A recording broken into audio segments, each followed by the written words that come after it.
very basics. I learned all my lashings. We built towers for scout shows and displays. Get out there and do the serious type camping. There was something in that moment that lit a spark in me. You're going to be a leader of your country someday. Yeah. In Cub Scouts, all you must do is do your best.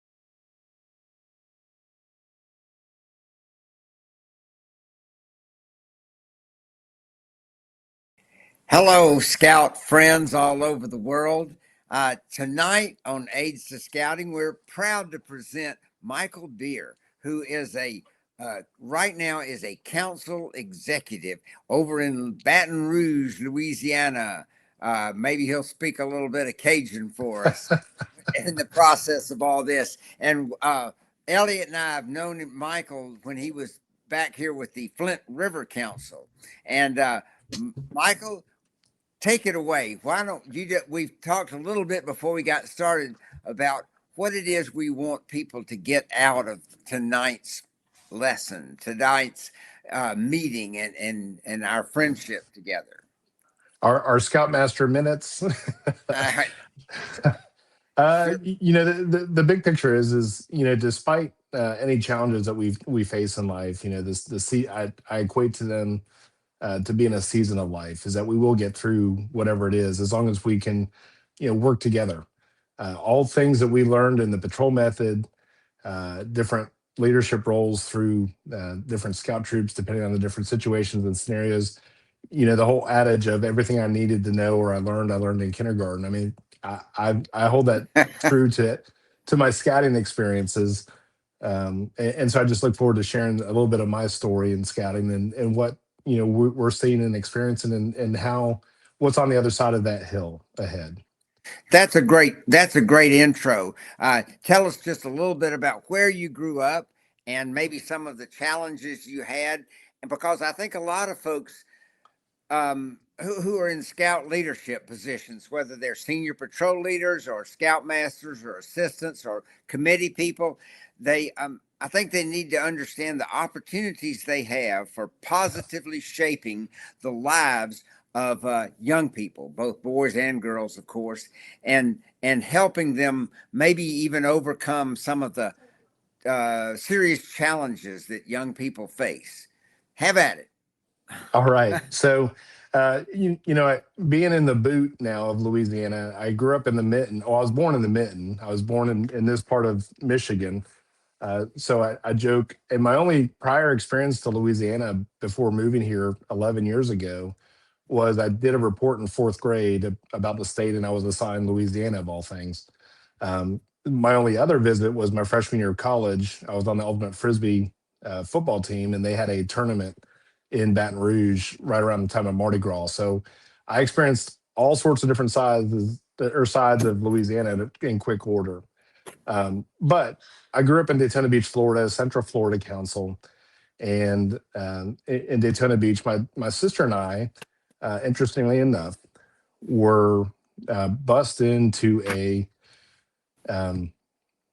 historically Black elementary school for the diversity purposes. I think we were 2 of 25 white kids out of 500, a block and a half away from Bethune-Cookman College at Bonner Elementary. And so for me, my scouting story never would have happened if it wasn't for one of the aspects that Daytona Beach is very well known for, NASCAR.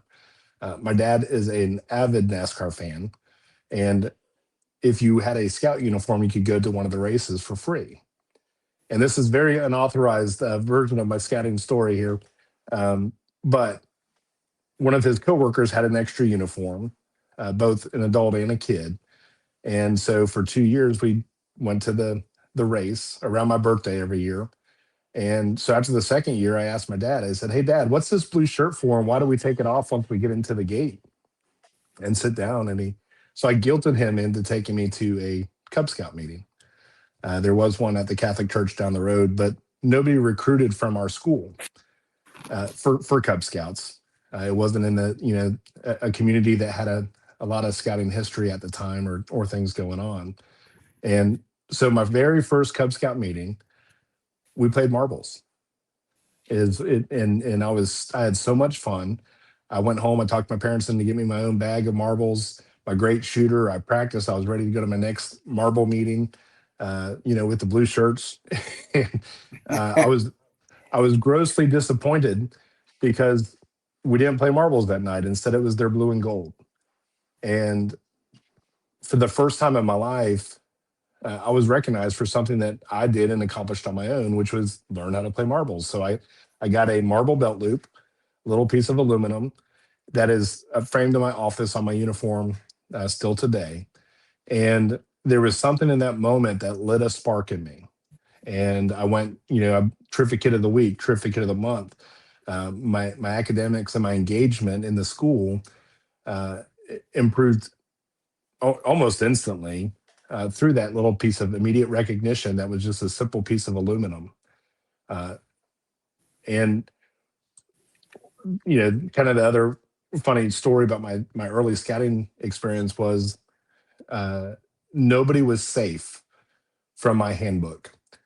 I went to most of my neighbors on the street. I probably had more different Akela signatures in my handbook as a wolf than anybody else in the history of scouting.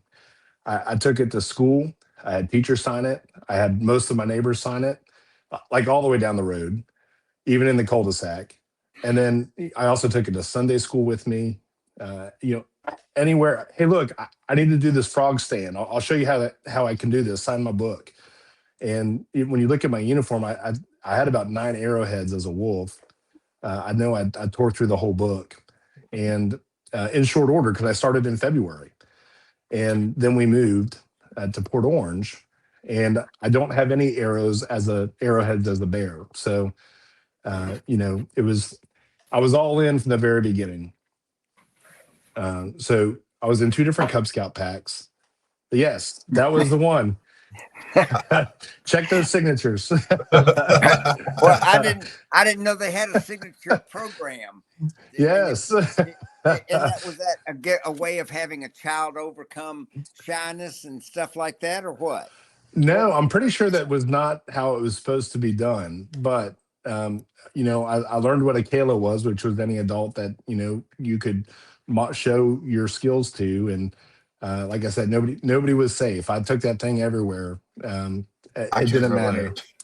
I can relate. I remember doing some of I forget what it was called, the activity pen, but taking my book to my gym coach at an elementary school. Can you help me get this stuff done? I need to get this stuff signed off so I can go. It was so fun. I loved Yeah, and in that book, you had the little paw print that you filled in when you completed the it. achievement and all that stuff. So I mean, I was all over that book. I don't know if there was something I did not do in it. The cub follows Aquila. Wow, I remember Yes, those lessons. yes, You and know, so Michael, I tell yeah, everybody that in a way it's kind of interesting because Baden Powell, I do a Baden Powell number, yes, and he sits there and says to all of the leaders, whether they be the senior patrol leader, he says, "What's the Cub Scout motto?" And it's to right, do your best. And so I think that's just a great way of starting children off. It doesn't say you have to be perfect, but no, Mhm. you have to strive to do your best. right, So I that's great. want to add into that. I'm doing advancement chair stuff, so I'm learning a lot, and I'm reading in the guide to advancement. And something that differentiates between the Cub Scouts and the Scouts BSA is the way that you could sign off on the requirements. A parent can sign off on the Cub Scout requirements, and in Scouts BSA, you have to do the requirement exactly as written, right? There's some other stipulations for special cases, but exactly as written. But in Cub Scouts, all you must do is do your best. And I just think that that's a wonderful thing to instill into the younger children like that. And the importance of following things to a T to the older children and teenagers too. I think that's just as important as far as moving through the levels of scouting. But I didn't really realize that was the do your best was also an actual guide to advancement clause, if you will. you know. Well, keep So going, Michael. well, It's so easy for us to get off on these yeah. tangents, but they're not really tangents. It's like coming back. It's Mhm. coming back right. to whatever the core. Well, On that note of do your best, if you look at all my social media and anything I put out there, I try to, I do my best to live a simple life. And you look at, uh, all my signatures and everything on my social media platforms that says I do, I'd live by the Cub Scout motto and the golden rule. And that's it. Those are the two things. And so whether I'm working with staff or volunteers or leaders, that's all I ask. I say, look, I don't expect you to work like I do. That would be unfair. However, I do ask you to do your best, because that's all. At the end of the day, that's what we strive for. And again, that just goes back to the very beginning of my scouting journey back in Daytona Beach, Florida, back in 1987. So, I cross over into the troop in Port Orange, Florida, which there's another scout executive, Chris Crowley. He's in North Carolina now. He grew up 3 or 4 streets down from me, but when they moved to town, we got to know each other through scouting, and we were both on staff in Central Florida. But so my first troop had 3 or 4 scoutmasters in the first 18 months, and that's not recommended. My first scoutmaster, Harry Fisher, moved to Colorado for a job, and then we had 2 or 3 interims, and it was really rough. And so I got through first class, and then we went back to the troop that was affiliated with my first Cub Scout pack. It was about 30 minutes away. And so we went to that for years. Really good group, very dynamic, very basics. I learned all my lashings. We built towers for scout shows and displays.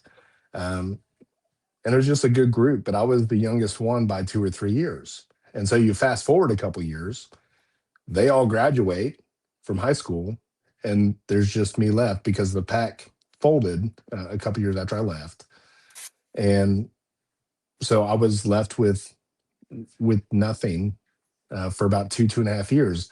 Being 6'7", I was kind of required to play all the sports at school. The only one I was not invited to stay on was the swim team because I drank more water than I swam. And they thought that I would have an advantage, and it was absolutely not the case. And so, fast forward, my dad's had several other jobs between the time I started Cub Scouts and now in the troop. And I'm 9 months away from being 18. I have 3 merit badges left, including the brand new Family Life Merit Badge and my Eagle Scout project. And I get a call from this other scoutmaster, this guy that works with my dad at Frito-Lay, Mr. Steve Daniels. And he called me and he said, "Hey, Mike, this is Steve Daniels, a scoutmaster for this troop up in Ormond Beach." He said, "I hear you're pretty close to Eagle Scout. And, we meet Tuesday night, 6:30 at, such and such church. And you better be there, or I'm going to find you and stick my size 9 shoe in your rear." And I laughed at Steve and I said, "I haven't worn a size 9 since I was 8 years old. But okay, I'll be there." And I am eternally grateful for that phone call and for Steve saying, "Look, let's knock this out." And there's so many different stories that can go on. And yesterday, coincidentally, was my Eagle versary. I had my Eagle Scout Board of Review. So 1998, almost 30 years ago, yesterday. So 28 years. And one of the next steps was I was a finalist for a National Merit Scholarship. And, just to go to the show at 18 years old, you don't understand the lessons learned or the value of a lot of things. And so they sent a letter in the mail saying, "Hey, you're one of 75 finalists in the Southeast. Tell us a little bit more about yourself." So the only thing I wrote on there was I just earned my Eagle Scout. And I got a phone call 3 days later saying, "Congratulations, you're the recipient of a $61,000 National Merit Scholarship." I would not have been able to go to college without that scholarship. My family in 1998, we were making my household income was about $33,000, and that was a hill that was insurmountable to me. And I look back at how God has shaped me and laid this path out for me. And this was one of those triggers because in first grade, I knew I wanted to work with kids. My first grade teacher, Mrs. Boyd, I joked she was built like a linebacker. She was big as a ship, and her initials were SS Boyd. But she reached out. The things you remember as a kid. She reached out to the kids that nobody else would. And for me, she didn't hold me back. Um, I was accelerated, and she encouraged me to sprint. I blew through the textbooks, and she went to the next grade and got those textbooks and worked with me on the side. So at the end of first grade, I was in third grade math and fourth grade reading, and she even had me help teach some of the other students that were struggling and having challenges too. So from that point on, I knew I wanted to work with kids. And this goes into the next part of my scouting journey. So here I am, a freshman at college. I'm coming home. My dad had lost his job, and I came home and moved in with him. And I was getting ready to leave for a 2-week vacation, and probably my last 2-week vacation I've ever had. And I just said a simple prayer. I said, "Hey God, give me a chance to work with kids and make sure I don't suck at it before I spend the next 3 years of my life and find out that I'm ineffective and I can't reach the kids like Mrs. Boyd did and other teachers did." And I came home from that trip, and there's a letter in the mail from the Boy Scouts in Orlando, Central Florida Council. And the letter said, "Hey, Eagle Scout, give back, work with inner city youth, get a stipend." And I just laughed. I picked up the phone, I called the number that was on the letter. And one thing I've learned about Louisiana is the adversity, or that the lack of desire to cross bridges. So Orlando, you had to cross a couple bridges to get to Orlando from Daytona Beach. And so the gentleman, Ed Martin, he said, "Well, thanks for following up on that. Do you want to come down to the office tonight?" And I said, I don't know where you're at, and I don't want to really cross the bridge tonight. It's about a 2-hour drive. And but we got connected, in short order, and he talked to me about what it was and what we needed to do. And I started at Holly Hill Boys and Girls Club as their program aide. So I was the 19-year-old scout leader working with. We started with 11 kids, and I was given the how-to books and the different leader manuals and so forth, and just had to make it fun for the kids. And I developed many different tools. It's no different than as a patrol leader or a senior patrol leader. You walk through the scenario, you develop a system, and I came up with a attendance sheet. I came up with a curriculum on how the kids could earn their Bobcat in short order. We did a field day, and so I had different stations I developed, like archery and basketball, and in between they would work on the Cub Scout promise and the Cub Scout motto and the 7 requirements to earn Bobcat, and they earned it all in a day. And so I started with the one group, and then it expanded to, I was doing 9 different scout units in a 90-mile radius every week on my lunch break from the grocery store, from Publix. I was working at Publix at the time also, and going to school full time. And so I did that for 2 years. Ran a couple Boy Scout troops as well as the Cub Scout packs, and in a wide variety of locations and environments. One of the more challenging ones was at it was a charter school for kids that had been expelled from the public school system. And so, here I am, this big white guy coming into this community, and having to develop the trust. And I learned very quickly that those promises those kids experience so many letdowns on a regular basis from adults that don't do what they're going to say, or what they say they're going to do. And I won't, there was one time I had a test come up, and I wasn't able to make my meeting, and we had to cancel it. And the next week I went back, only half of the kids that were typically there were there. And we had to have a conversation, a family meeting, so to speak. And I learned then how important it is that that's a priority for these kids is for me to make sure I'm there. If I say I'm going to be there, we're going to be there, or at least let them know, ahead of time so that they weren't planning on it, because they really enjoyed our meetings. And it was interesting in that setting also. The first meeting I went in, this was the first time I was really working with a troop with middle school kids. And so I went in like, the Cub Scout mindset, we're going to go have fun. We're going to do this. And these kids were not having that. So they wanted to play basketball. And so then I tried to incorporate the Scout law, the 12 points of Scout law. And they just weren't, they weren't ready for that or really interested in that.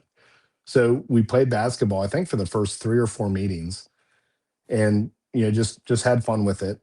And then the next time I went, we lined up to shoot free throws, and before they could get the ball, they had to say one of the 12 points of the Scout law. And I don't know if anybody's ever learned it so quickly. so they were listening, but and I got the parents engaged, and we went camping. And the camp was about an hour and a half from where we were meeting at. And these kids had never, we talked about the concrete jungle in society where they don't see trees, they don't see lakes, they don't see this kind of environment. And so we're out there and we're canoeing. And one of the kids was just very scared of sharks in the lake.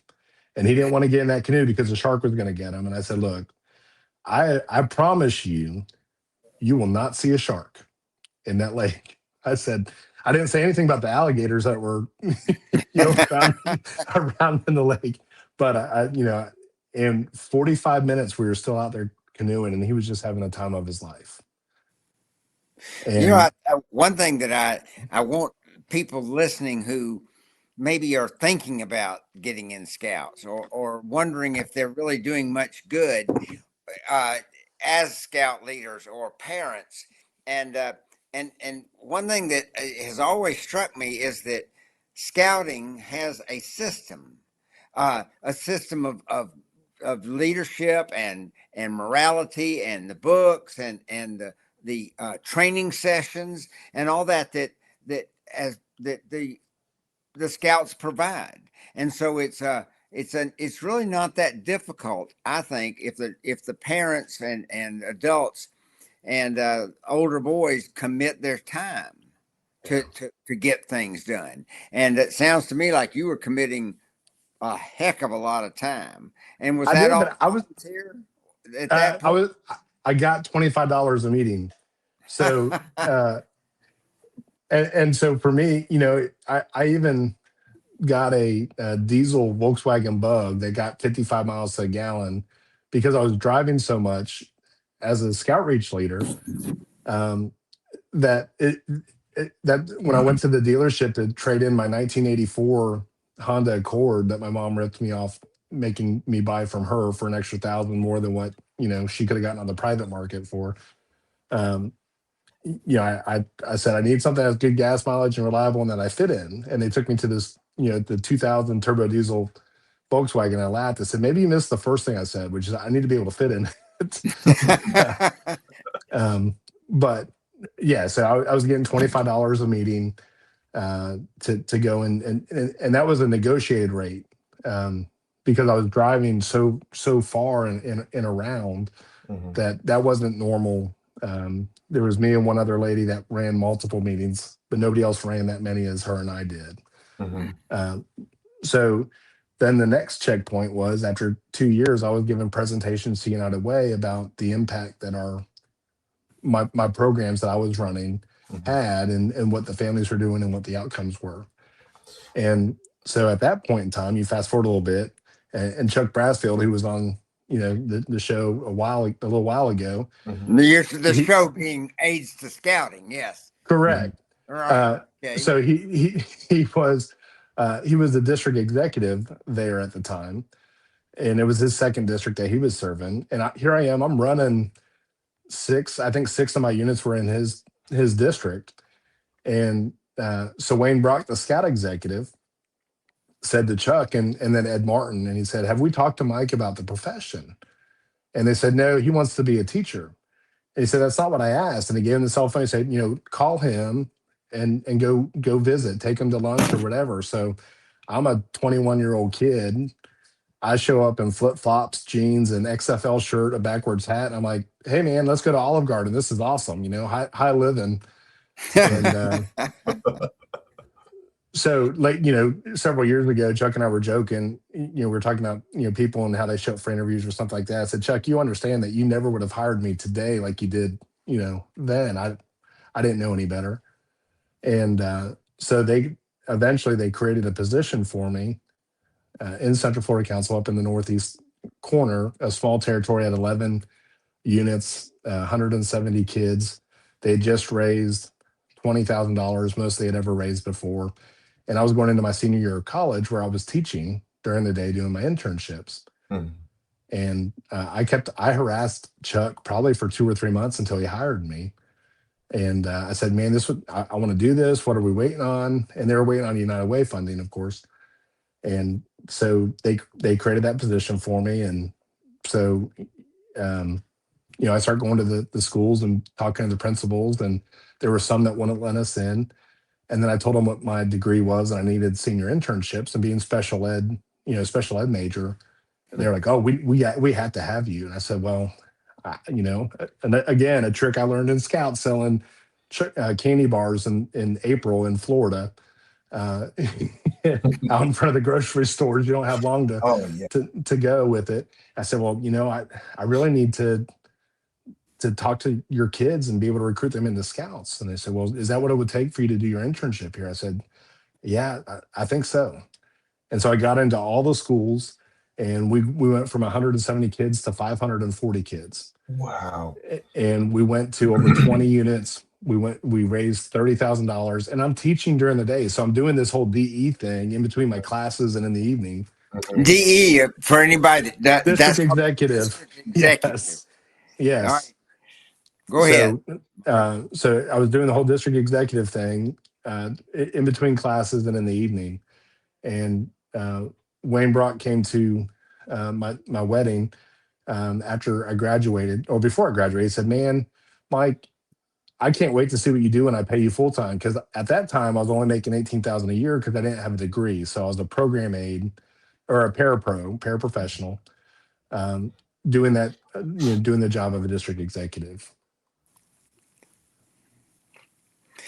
That's I want to. Sorry. Why don't you, when we talk about, what different Scout organizations around the world have different structures, but here in the United States, we have a fairly, I think, a fairly comprehensive structure. So why don't you just spend a minute describing what the professional aspect I think a lot of people need to understand that once they get involved in Scouting, they have this vast array of possibilities and help. Yes. So from my understanding, when Scouting started here in the United States, James E. West was one of the first chief Scout executive, and so they experimented. International Scouting was primarily volunteer driven. And so they got to a point here where they said, okay, well, we're going to have half of the councils have a professional staff, an employed staff with responsibilities, and then we'll do these other ones with volunteer led. And they saw that the councils that were growing were the ones with the professional staff, primarily because when we wake up, it's our mission to grow Scouting, whether that's financially, new youth, new programs and areas. There's intentionality there, but then we're also charged with making sure that it's supported with a support system in place and structure of volunteers helping multiply us, because there's only 2,000 or 3,000 of us nationwide, and over 1 million members, and so we're grossly outnumbered, but we need to multiply ourselves that way. And I had no idea that anybody worked for the Scouts, even though here I am, I'm running 9 of their programs and on a weekly basis. And I didn't know that. So I don't know what that tells you about Chuck Brassfield as a district executive, but But when he hired me in June of 2001, I had to complete my recharges that were supposedly due in January. So I said, "Oh, what are all these things?" And he's like, "Oh, you'll learn about them." Uh, you, but you don't understand that even again the mindset that somebody actually does this. And then in my first district, as I was recruiting volunteers, one of my neighbors, really close friend of mine, Donnie Palmer, I recruited him to be my Friends of Scouting chairperson, which helps us raise money for scouting.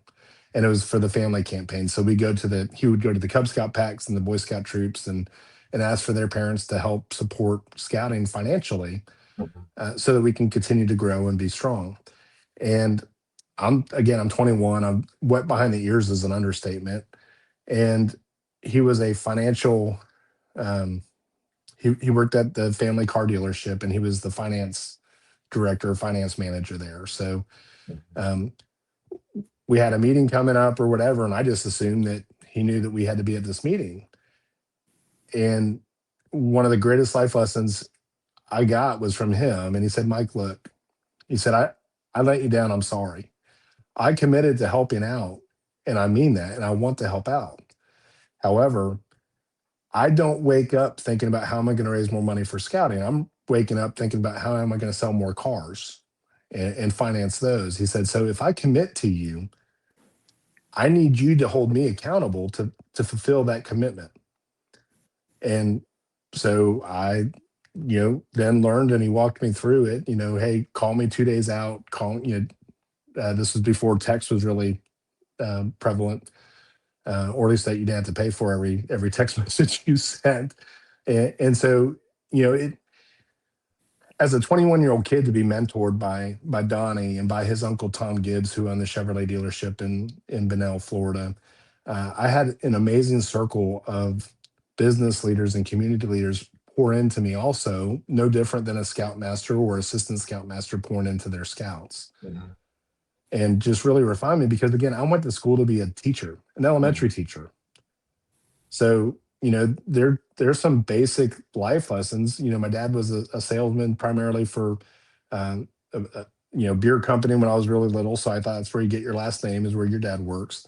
And then, and I knew that until third grade, when I shared that wisdom, and I was looked at very fondly by my peers and by the teachers, like, where did that come from?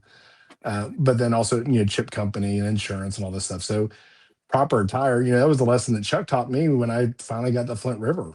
And he said, "Mike, you need to wear worsted wool, and your ties need to be red, white, and blue." And I was like, "Where's this come?" I don't even know what worsted wool is. But again, it's just it's okay. Ask Chuck. It's a hardy dress material.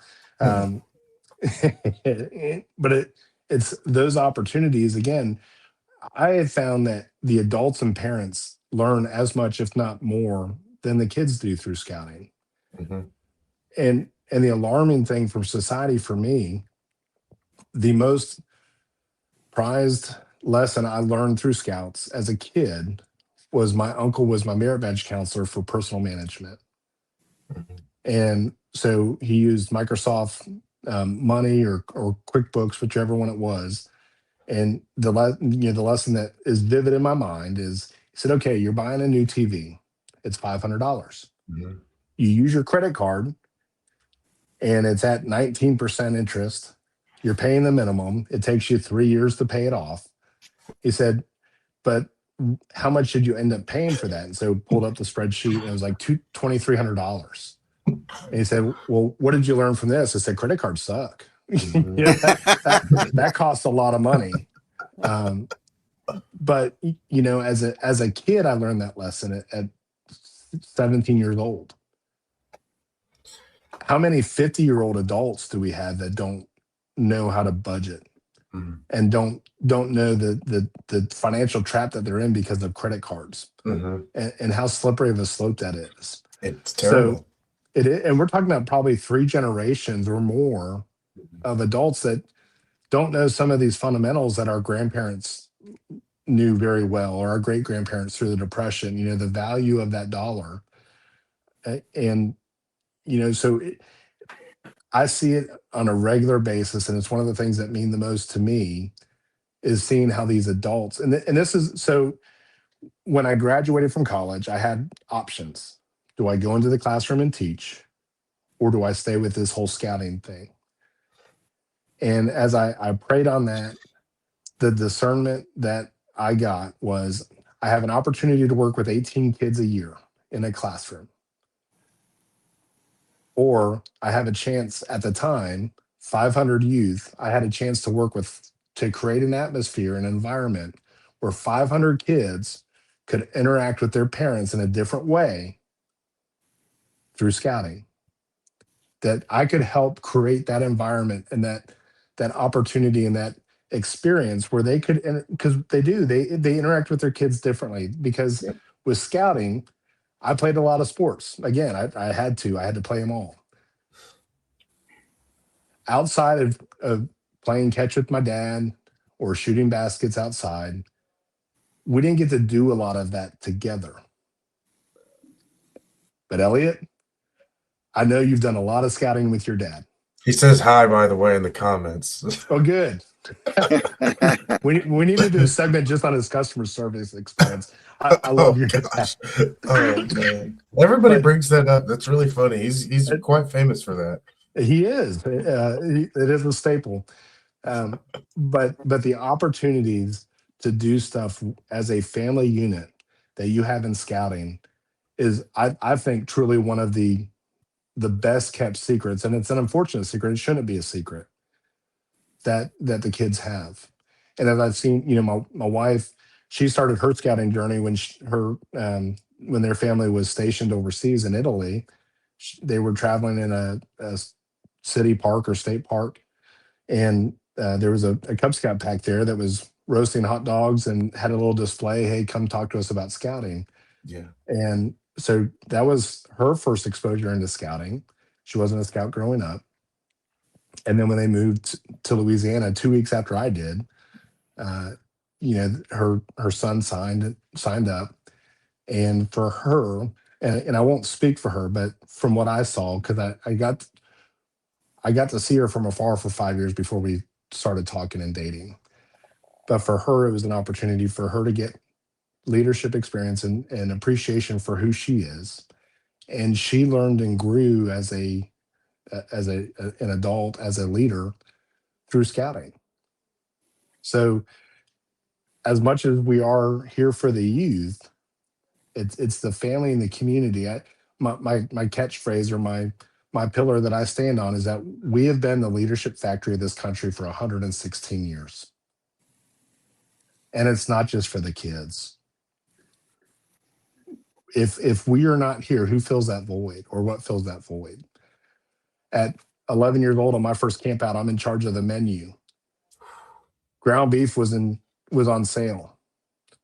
There was four of us trying to eat 10 pounds of ground beef for a weekend. I didn't even touch a taco for probably 6 months, man. I mean, there's only so many ways you can cook that ground beef. But the next time we went and I was in charge of the food, I learned that you don't just need the menu, but you also need uh, your recipes. And I also learned about portion control and serving sizes. And so how much of this stuff do you need? I Yeah. learned that at 11 years old. Yeah. It's so fun, and you're so encouraged to do that kind of thing, which is so important for somebody of that age. Well, Right. Michael, Yeah. you've been here with basically you've been doing the scout thing since about as a professional since about 2002. Did you say? Yes, Something I like, was commissioned. Yeah, commissioned October of '02. well, then you've been there when scouting became Scouting America, and Yes. and it's my understanding that a lot of the push for that came because so many families were going out with their boys, and they took their daughters along, and the girls were saying, "Why can't we do this also?" And Right.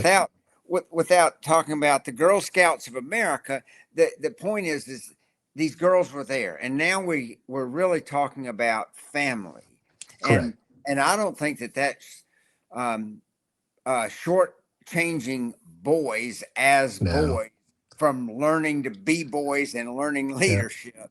And Mhm. it's not feminizing the boys, nor is it necessarily masculinizing the girls, but it is helping, I think, a lot of girls in this new crop of Scouting America. These girls seem to have, if we don't say masculine qualities, we can say self-confidence. Mhm.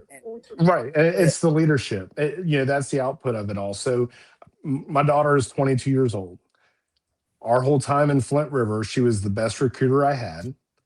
And I always introduced her as the best Cub Scout I never had. We lived in apartments in Peachtree City when we moved in the Camden apartments. And whenever there was a new kid that moved in, she'd rush home.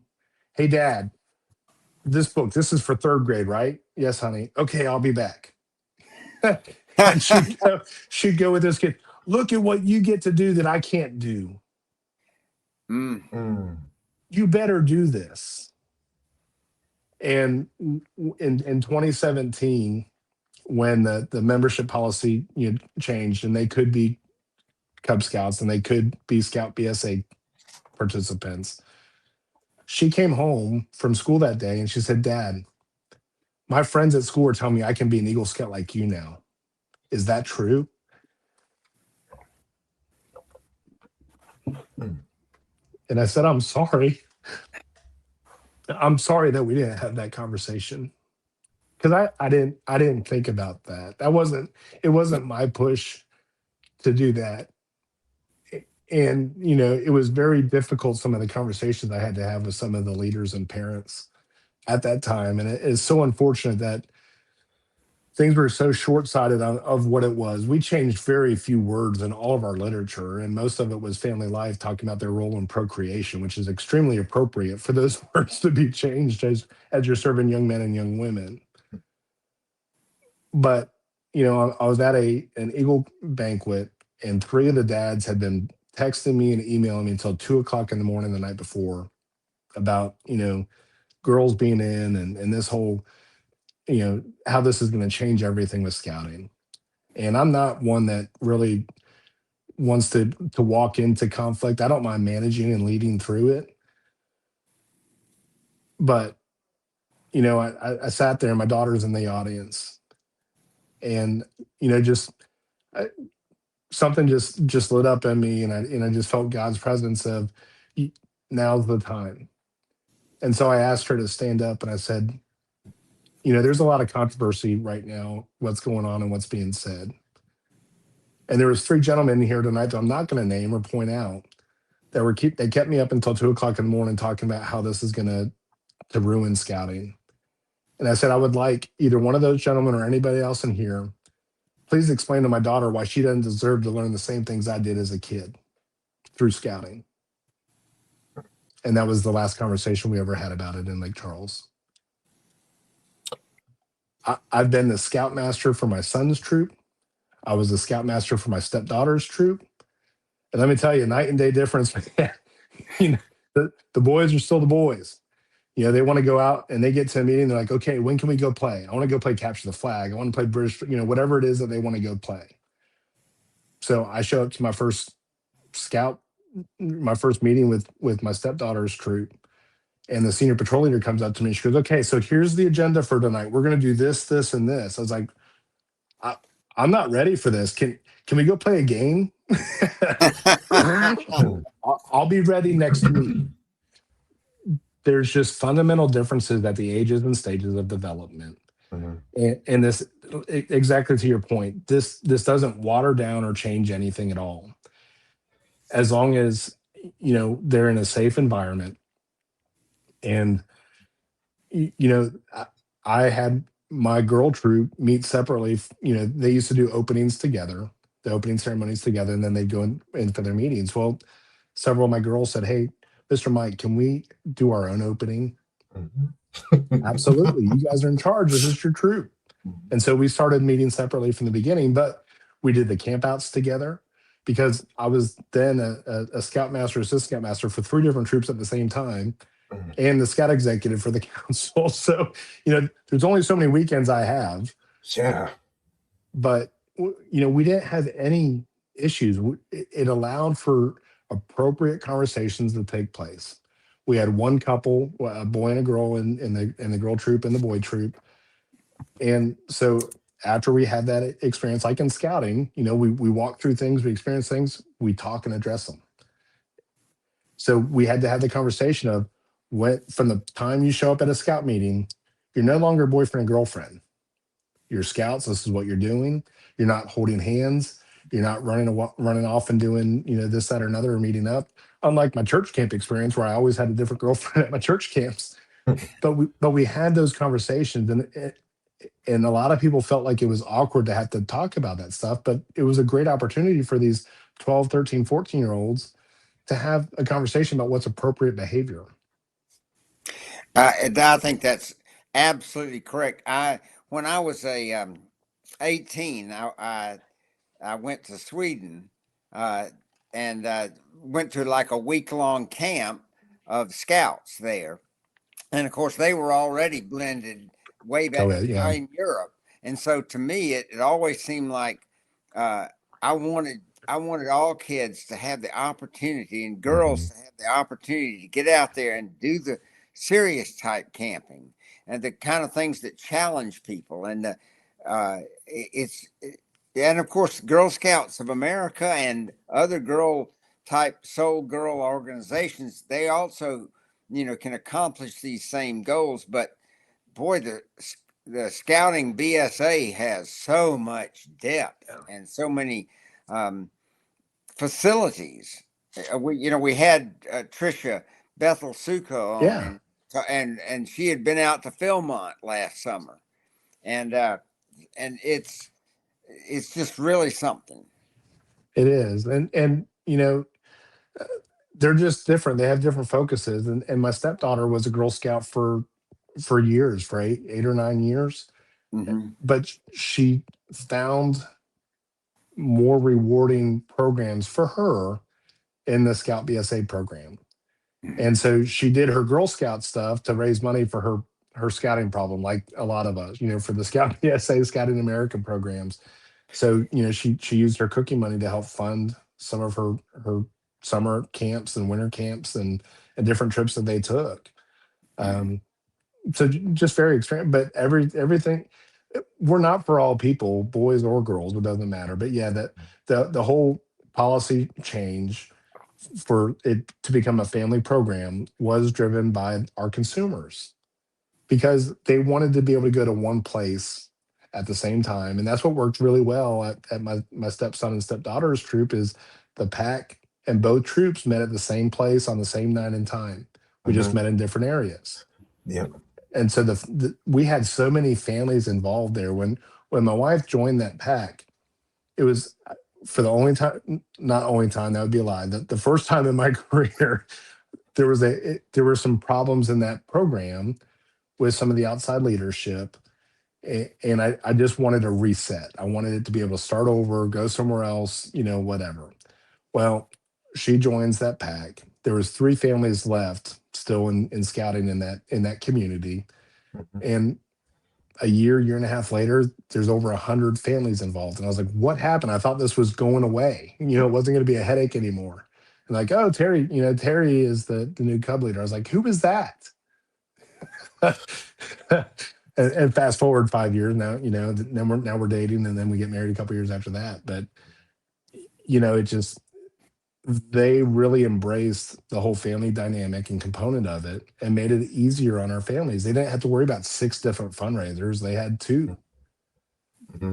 With that being said, we've got a comment from Greg Joyner, who's the program specialist in the Flint River Council currently, and he says, "Thank you, Michael. That's the key I have been missing. What can I do to bring families together through program?" And I wanted to tack on to his question with things that you have done and experienced, much like what you're saying, meetings at the same place, even if they're separate troops, but same night, same time, that kind of thing.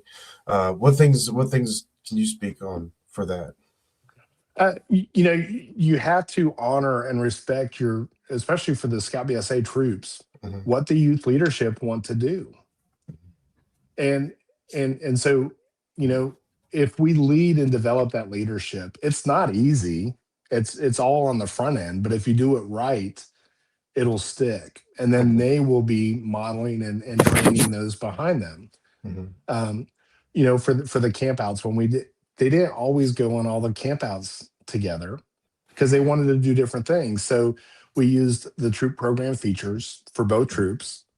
And the guys picked what they wanted to do. The ladies picked what they wanted to do. And those were the different themes and topics. But we could still do some things together, like summer camp.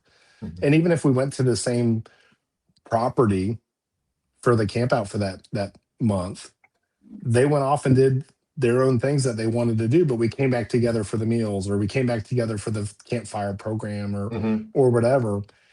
And again, the beauty of it being for the family now is that we're able to have those opportunities and engagements with the young men and the young women and work through what's appropriate, what's not appropriate. And that's what's always frustrated me when we're dealing with adults, whenever there's policy changes or membership changes or whatever. I said, we're doing the same thing we've done since the beginning. We address inappropriate behaviors, no matter what it is.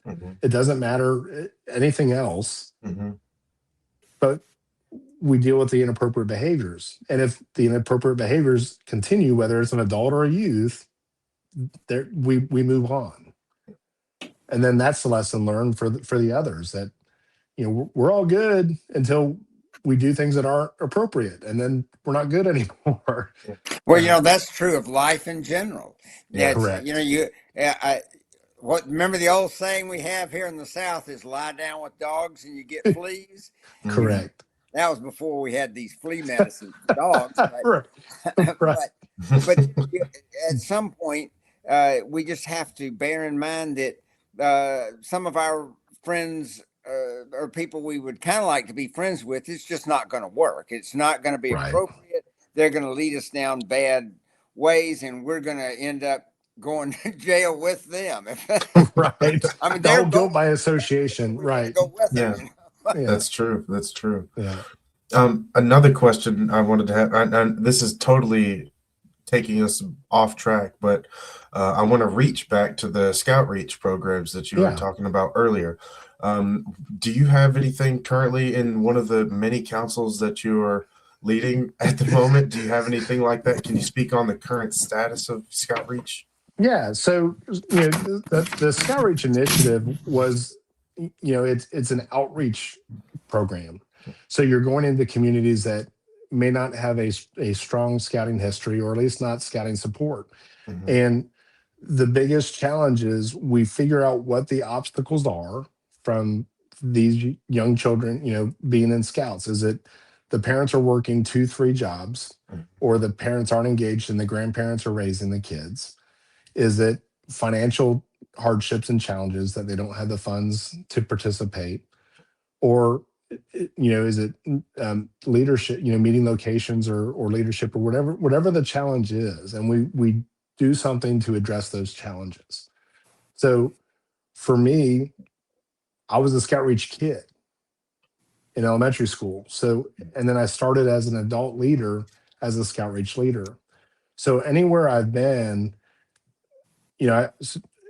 that's one of the lessons that I learned when I started as an adult with scouting, is that we will 100 years from now, we'll be remembered for the kids we didn't serve instead of the ones that we did.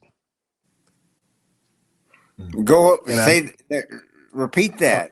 100 years from now, we're going to be remembered for the kids that we did not serve instead of the ones that we did. How so? Because it would be a lost generation, they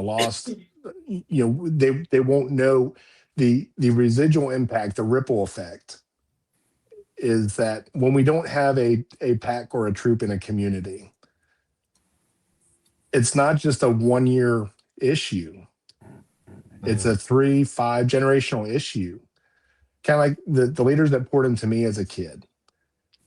Did they understand that the impact that they would have on me would be multiplied? I have worked with over 500,000 families in my career as a scout. Wow. All because I could go to a race for free and wear a blue shirt and take it off once I got to the gate. or That's because Steve Daniels called me and said, "Hey, I have a size 9 shoe I'm going to stick in your rear if you're not at my meeting Tuesday." If those things didn't happen, I would not be working and reaching out and serving more than 500,000 families in my 24 years in the profession. So when a scouting program ceases to exist and we don't get it going again, that 1 year really equates to a 5 to 10 year gap, and so now that flower is withering. And so I've always taken that very significantly. When I moved to Lake Charles in 2015, they didn't have any scout reach programs going on at all. When I was in Flint River, Sims Bostic, was serving our scout reach population in Griffin, but there were other communities that needed it also. But that's where our core was. And then Jonathan Swats, who's now back in Griffin with Edward Jones, um, he started serving our scout reach when I was there, and then he came with me to Lake Charles, and so we started serving. I reached out and I researched and I found out what was the lowest performing school in our parish. It's not a county in Louisiana; it's a parish.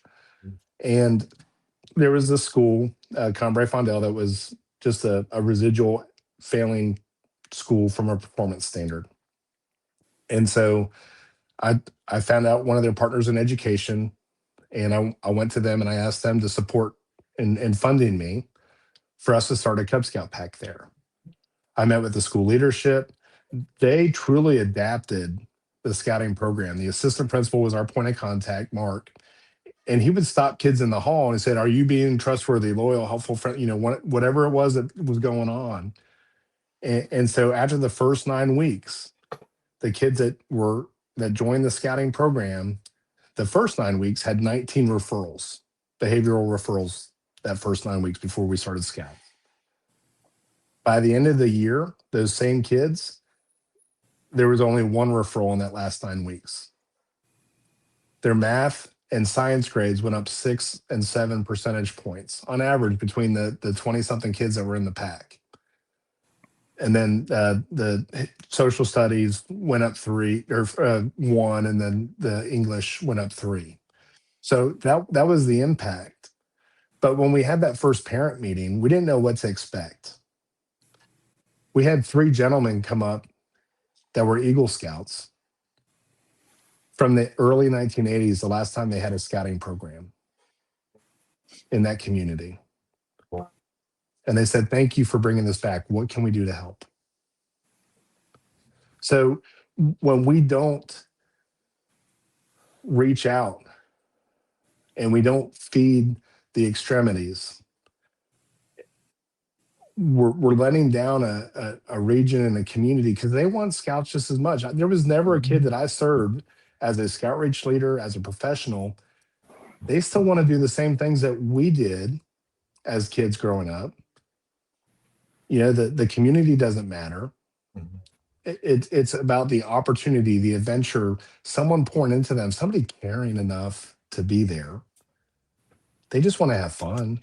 Yeah. And they want to learn stuff, and then they want they get caught up into the development system and the leadership opportunities, and the fact that as a Scout BSA kid, you get to pick your adventure.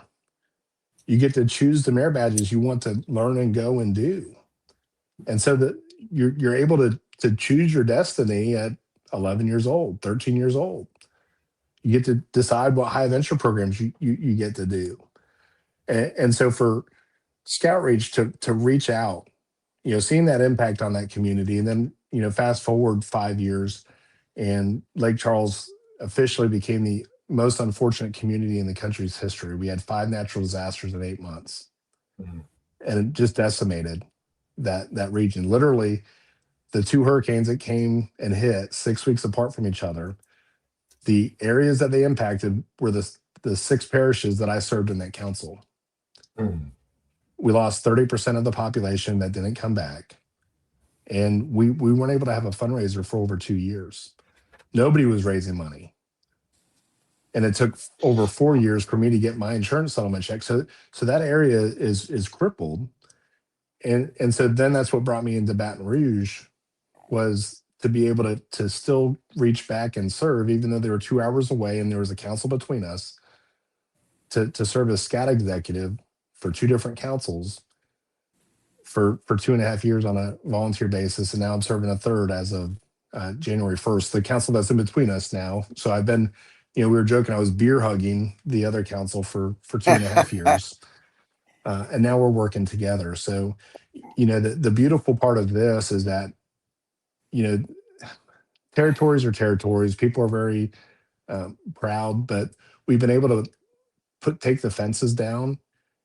And what can we do to strengthen our scouting program and experiences for the kids throughout the 28 parishes, a little under half the state?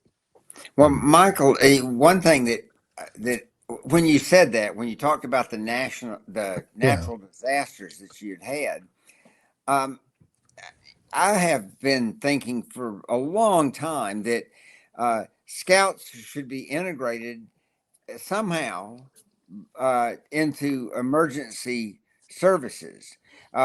Just if only things like directing traffic and Hmm.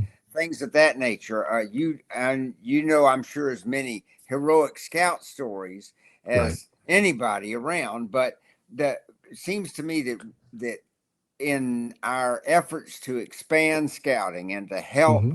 more and more children, there's something about the uniforms that I think uh, scouts should be proud of their uniforms and should wear their uniforms, especially if they're doing some kind of help, Public service. Yeah. or Or community emergency. service. Yeah.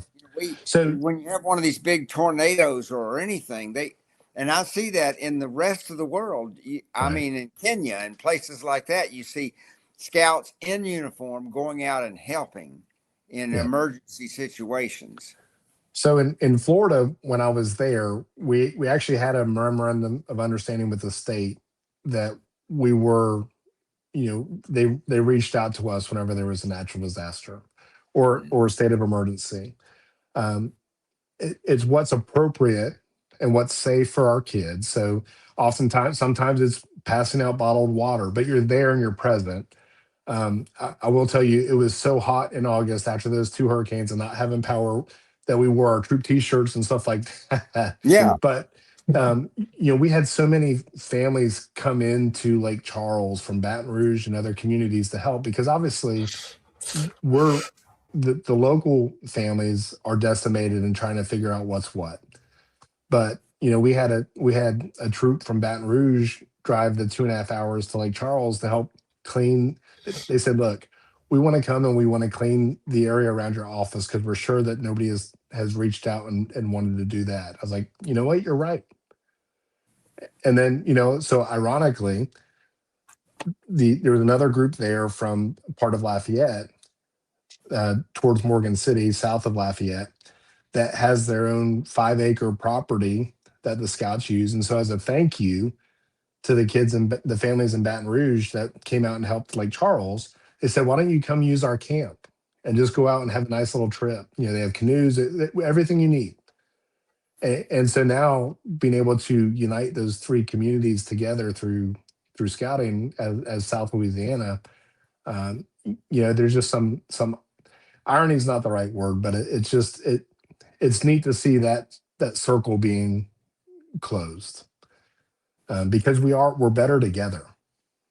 The kids, it doesn't matter what patches on the shoulder, what flaps on the pocket for order the arrow, and that's the message I have to have with the adults on a regular basis. This isn't scouting.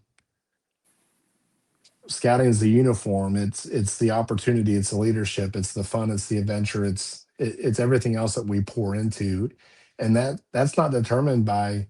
You don't even need a uniform to be an Eagle Scout. Mhm. If those are the needs, it's not about that. And there's just a lot of lessons to be learned. And I went to school to be an elementary teacher. What am I doing running 3 scout councils and navigating through some of these literal storms and figurative storms? But I'm it all comes back to, like I said, the lessons I learned in the patrol method and in the troop of how we can navigate through these challenging times. And you do it through transparency. At least for me, I'm speaking for myself. What I have found the keys to for me is that you're transparent, you listen, and you do your best. I mean, it's not rocket science. But like this coming Saturday, we're having a family meeting in Lafayette because the council's facing significant challenges and hardships. And it was a surprise to many people. And so we need to get the family together to talk about what's going on so that there aren't decisions made and consequences that happen after the fact and nobody knew or had an opportunity to hear beforehand or provide input or help. So it's no different than a family meeting we have at home that I had as a kid or that I've had as a dad. Hey guys, there's a situation going on. Let's get everybody together and let's have this conversation. Mm-hmm. What do you think if someone and let's just say in the United States is listening in and they're thinking how their scout program in their community is weak, that there are not very many scouts in the local one or two troops that might just barely be hanging on. Right. Do you have a kind of a words of encouragement or recommendation of policy things that can be done to strengthen and have those troops get larger? So the big thing is to be present and engaged. So in several of my districts, in fact, my second day in Lafayette, I was at the school board meeting in my uniform, and I was talking to their leadership about having scouts do the flag ceremony at the beginning of their meeting. Just whatever we can do to be present and to show that we are here, because we have retracted so much through the last 10 or 12 years of challenges or whatever's going on. There's nothing to be ashamed about in what's happened or what we're doing. This is good. We're in a position of strength and opportunity. And again, as long as we don't have knuckleheads, out there, and we can be of clean mind and spirit and doing our best, being trustworthy. That's sometimes the biggest pill to swallow. But as long as we're out there, and you're going to have some knuckleheads come up to you. When girls were first brought in and our scouts were selling popcorn or whatever, they'd go up to the girls, "Where are your cookies? Why aren't you selling? You should be at home or you're doing this or that." And that's just idiotic adults. But again, that's another conversation that we're able to have with kids. That sometimes you're going to deal with knuckleheads, and this is how you do it. And you hold yourself true. You're responsible for your own actions and your behavior, and just let them be them. Don't engage because there's no point in it. And so just some of those things, and when there were membership policy changes and you're dealing with all that stuff, and these adults would take it upon themselves to go lecture a 6-year-old kid over a policy change. It was just nonsense. But it's reality in what the world is. I mean, you look at the state of any community or country and politics and whatever, and it's just like, really, this is where we're at. Okay. So let's do better. Yeah, let's be better. The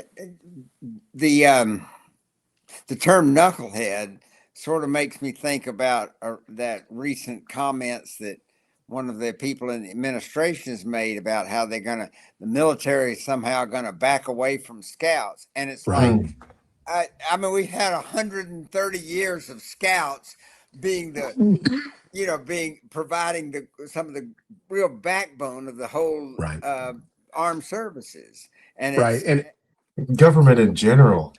Yeah. Well, and again, it's the fact that they looked at headlines instead of what the reality is. Mm-hmm. And again, that's where we're at as a society when our attention span has gone from 5 minutes to 15-second TikTok clips. Yeah. We look at the headlines, and I can't even tell you how many times I've had this conversation. I said, look, okay, you look at the headline. Now read the rest of the article. Does it even match the headline? And I'm not just talking about scouting. I'm talking about most things in general. Oh, yeah. And I said, oh, okay. So the other conversation I have is, okay, so you say the media is, out in left field or, whatever, but they got this right. Mm-hmm. The one thing that they've gotten right in the last 15 years of publication is what Scouting America is doing. Like, really? Let's just stop back. Let's just step back and look. But when I talk through policy changes, membership changes, whatever that we're doing, the programmatic changes, and we sit and we walk through it, they're like, oh, that makes sense. I was like, yeah, it's okay. We're going to be okay. And that's where, as a professional, as a scout in all these capacities, I am very grateful uh, to our leadership and to Chuck, especially that, he stepped up and took a position that a lot of people wouldn't want, but he's helping bring us back to center and just walk through and do some of have the difficult talks that we need to have and just lead us through this, and bringing the right people back to the table. Well, that's what we want. I want the table to be big. I want kids to be prepared for life and be prepared for all those emergencies that life can throw at them. And I just think that scouting and maybe to a certain extent 4-H and Girl Scouts and Trail America, things that are filling in that huge gap between the formal education of grammar school and high school and middle school and real life. And maybe it's a prejudice of mine because I was a Cub Scout and everything else, but it's like, to me, the scouting is more important than the schooling, because if a person wants to read, they're going to learn how to read. but if they want to camp and they want to be able to take care of themselves in the woods, they've got to get out and do that. Right. That's not a matter of just reading a book. And you don't learn life saving by reading the merit badge pamphlet. It helps, but it also, you got to get in the water and practice. Right. And AI can't help you with that either. But or chat GPT, right. But go ahead. Talking about education and schooling, again, with that being my foundation as an adult for what I was going to school for, what society has put on teachers and the educators today is atrocious. Oh yes. They don't. You talking about, and so I also have this illustration in conversation I share too. Well, that's too political, but we have removed parents from our educational systems. When just looking at one of the examples I use is the new math. The new math. When 2 + 3 doesn't equal 5, it equals 7, or whatever it is. If you look at society at that point in time, as parents, we don't know how to do this. We can't wrap our heads around it. So what happened? We walked away. And so now the teachers have to fill those voids also. And I see that as being one of the biggest detriments to our youth and our families, was the complete and utter disengagement from that point forward by mass and large of parents in the education system. And, at the time we were in Fayette County, so, they didn't take federal dollars, so they didn't do Common Core. And I was grateful for that for my children's education at that time. But, that's just another thing that as a whole that we've done. And you look at the family structures, and that's the other thing I appreciate about scouting. So, when I talk about what the Cub Scout program is, it's helping that young kid learn about their role in their family, in their church, in their school, in their community. No matter what the dynamics are, that doesn't matter. They still have those opportunities to learn what their role should be and how they should be as a person. And then when you get to the Scout BSA troop, that's the proverbial crossing the bridge. And that's where the magic really happens for them to become a leader. That's not what the role is in Cub Scouts. It's just for them to have fun and learn different things and avenues and adventures for who they should be as a person. But the leadership opportunity, when they get it, when so many kids stop at the Arrow of Light Award thinking that that's it. When I got to Lake Charles for their court of honor, we call it a council court of honor instead of a Eagle banquet or recognition banquet, because that's what we know as scouts, right? It's a court of honor. We're recognizing those achievements. Yeah. I started inviting the Arrow of Light kids and recognizing them also in the same room as the Eagle Scouts. Grand idea. And the reason why I did that is because I remember going to my first troop meeting in Port Orange, Florida, at Port Orange Presbyterian Church, and there's this blonde-haired, curly-haired kid named Matt that was working on his Eagle project. I had no idea what that was, but I knew I wanted to do it. And so by having the Arrow of Light kids at the Council Court of Honor, they get to hear some of these experiences that the Eagle Scouts get. They get to see that there's more than what they know or what they've experienced so far, but also the parents get to. And they're like, okay, we're not done. This isn't the same thing, just a continuation of it. And as a byproduct, our court of honors are, I had more attendees in Lake Charles, a much smaller community, than what Baton Rouge was having at their court of honor. I like the idea of a council court of honor. That's a fantastic idea. Well, I ripped it off. I borrowed it from somebody else I saw online, or there was a troop. I said, why are we calling it this? Let's just call it that. And how do we learn things? Well, Michael, one thing I like to start off with Cub Scouts parents and the kids is to point out to them that as long as you're in Scouts, you own all this vast property. You own the canoe bay. I mean, the Northern Tier. Right. You own Philmont. You own the sea base. You own the local place. It's yours. Yeah. And a lot of people don't even own their own home. Right. And then suddenly they own Philmont. I mean, that's shocking. And I'm maybe even going to go to Philmont this next summer. I'm kind of. I might go with you. Yeah, and it's the also I want them to understand that it's not just this little group. It's Scouts all over the world, and that's one thing. That world brotherhood is one of the things that Aide to Scouting hopes to enrich and fecundate is the old word. And we hope that lots of people will listen to this, and that folks in Indonesia will listen. Their scouting's doing pretty well in Southeast Asia, and in parts that's awesome. Africa, that's great.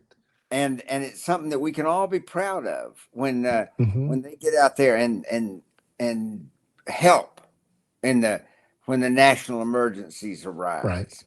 Yeah. At the 2017 Jamboree, my daughter at Cameroon, she was in a venture crew. Mm-hmm. And so they were with International Scouts, and one of the parts of their troop was from Cameroon. And she just talked about, the experience in sharing the food, even with the language barrier. They were able to, they played soccer, they did different things.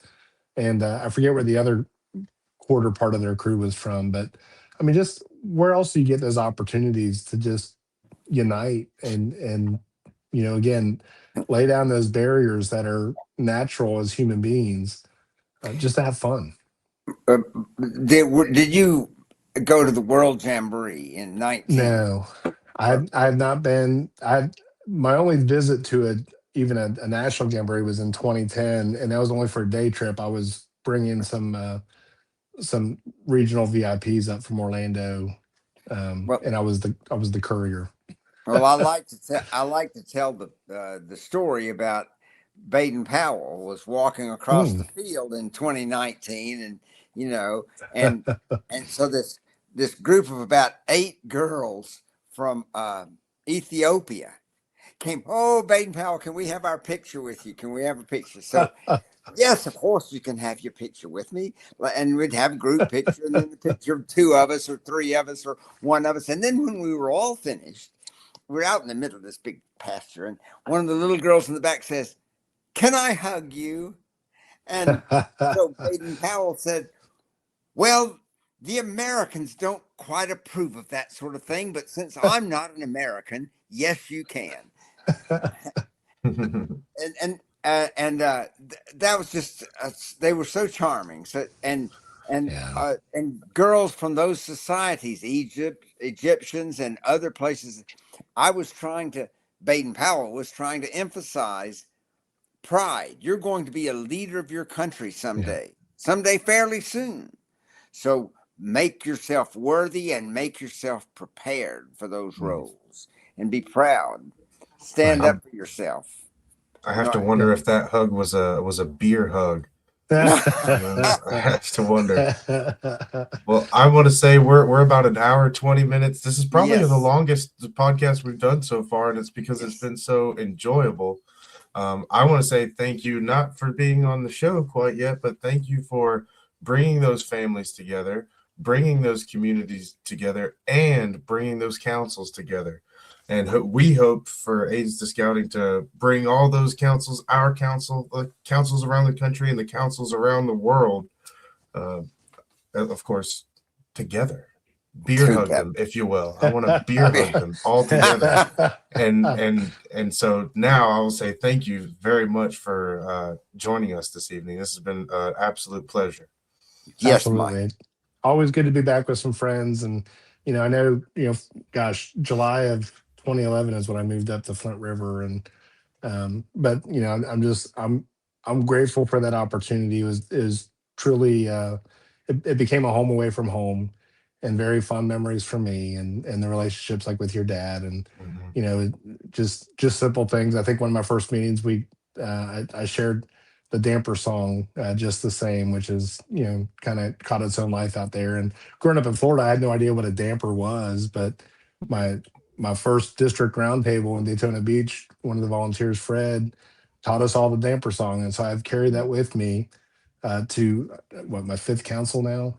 And as long as I have my ankles, properly secured and comforted, then we're good. I sprained my ankle a couple times in Flint River doing and there's a lot of me to carry off and to take care of, so I got to be mindful of that. But thank you guys, and Walker, thank you for everything you have done and given over the years, because without, you can't downplay the impact that you've had in creating that opportunity environment for Chuck and myself and other professionals to come in and have a friendly ear and a supportive hand to help us get through some of the challenges that we faced on a day-to-day basis. Sometimes, they came out of nowhere, and sometimes we could step back and see how they were coming. But it does take all of us.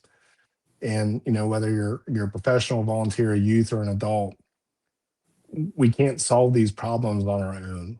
And you used the word opportunity earlier, and I use that regularly when I'm talking about challenges that we're facing. It's not necessarily it is a challenge, but it's an opportunity to do something different, or to get through this and to learn and grow. And so as we've gone through, councils merging or consolidating is sometimes an ugly word, but the mindset that we've taken here in South Louisiana is that we're creating something new.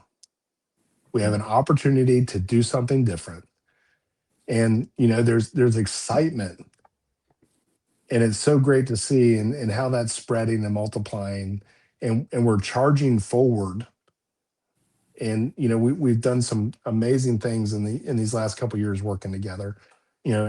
As individual councils, we probably had 2 or 3 staff each, but now with the 3 councils, we have 18 staff that are making a difference and making an impact through South Louisiana. It's wild. So great. And but no, thank you guys so much, because again, we are who we are because of what you guys have poured into us. Elliott, whether it's you know creating opportunities for us to learn and grow on how to work with kids at NYLT, or senior patrol leader, learning Good faux times. pas or whatever it is. It allows us to pause and step back and sharpen our saw. And so thank you guys both for everything you do. Thank you. Good night. All right. Good night, everybody. See you around the campfire. Yes, sir.